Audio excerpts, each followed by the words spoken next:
Mukha ako ng gulay. Ito po, oh. Ang sarap ng gulay. Ang palaya, ligaw. Ayan po. Ayan po. Ito po yung pinakamasarap na gulay panghalo sa munggo.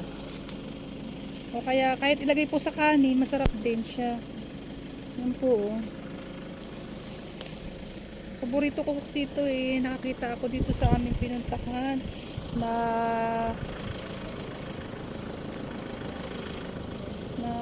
subdivision. Marami pa po kasi mga ano dito, mga bakanting area na may mga gubat-gubat pa po. Ayan, oh.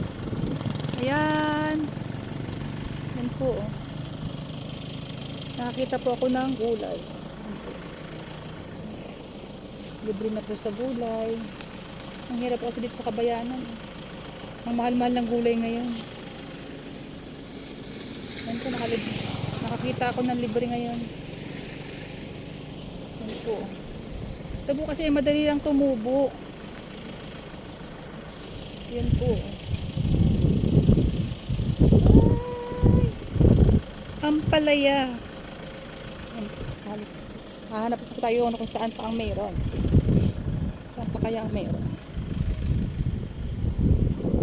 Hahanap tayo. Hahanap pa po tayo. Ayan po.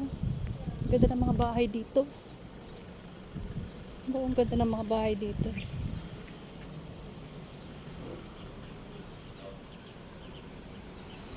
Ang ganda ng mga subdivision po ito. Saan pa ang may ampalaya? Saan pa tayo makakakita? Saan pa?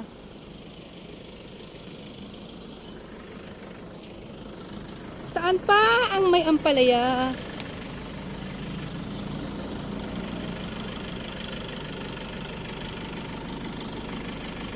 Saan pa ang may ampalaya? Ayun po sa akin, sinusundan ako. Saan pa kaya tayo makakita? Ayan po, oh. Ang ganda ng mga bahay dito. Ayan po, oh. Yan na. Saan pa kaya ang mayroon? Yan po ang bahay. Ang gaganda po. Yan ang gaganda po ng bahay. Bago po. Wala na akong makita. Wala na po akong makita sa mga gilid-gilid na to. Itong kulay po na ito ay masarap siya. Masarap siyang sausaw sa bagoong na may kalamansi. Sasamahan mo ng masarap na pritong isda. Yan po. Wala na po ako makita. Yan po ang gaganda ng mga bahay dito. Okay na po ito. Meron na po ako nakuha. Bye bye.